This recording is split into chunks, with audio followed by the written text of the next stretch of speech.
Inicialmente, vamos estudar algumas propriedades dos ímãs. O ímã é ferro magnético. Ele pode atrair pequenos pedaços de ferro, limalha de ferro. O ímã possui dois polos, norte e sul. O polo norte de um ímã repele o polo norte do outro ímã. O polo sul de um ímã repele o polo sul do outro ímã. E o polo norte de um ímã atrai o polo sul do outro ímã. Outra propriedade interessante é a inseparabilidade dos polos.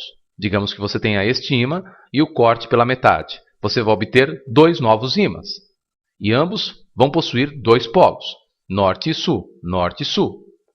Ou seja, se você quebrar um ímã, você vai ter novos ímãs e todos eles terão dois polos.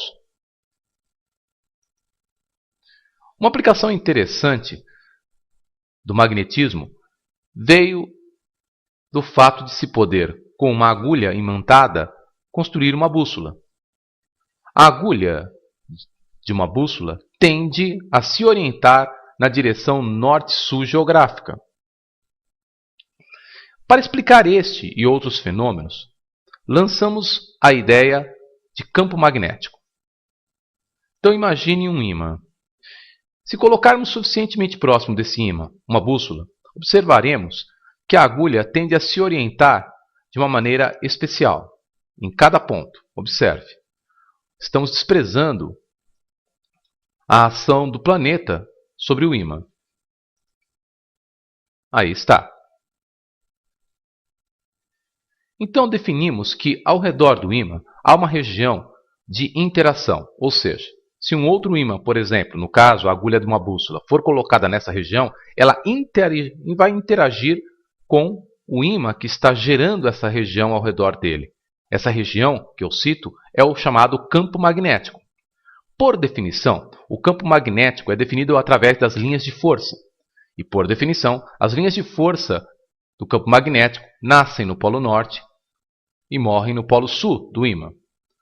Observe que em cada ponto da linha de força, o campo magnético gerado pelo ímã faz com que a agulha tende a se orientar numa direção privilegiada. Então definimos nesses pontos o chamado vetor indução magnética. Ou seja, naquele ponto, a agulha se orienta nesta direção e sentido que é a direção e sentido do vetor indução magnética naquele ponto.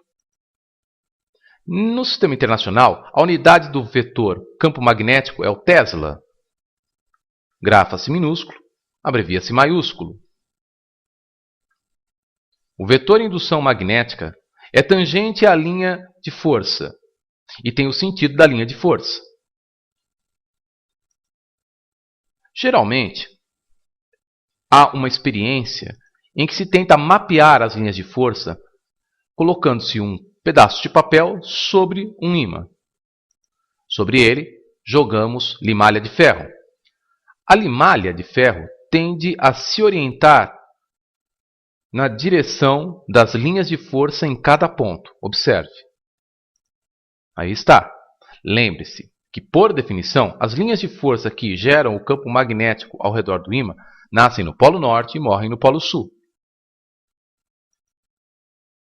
Então, observe. Considere o planeta Terra. Se não houver ação de nenhum outro ímã sobre a bússola tende a se orientar na direção do campo magnético gerado pelo planeta. As linhas de força nascem no polo norte magnético e morrem no polo sul magnético. Observe que o norte magnético é o sul geográfico e o sul magnético é o norte geográfico.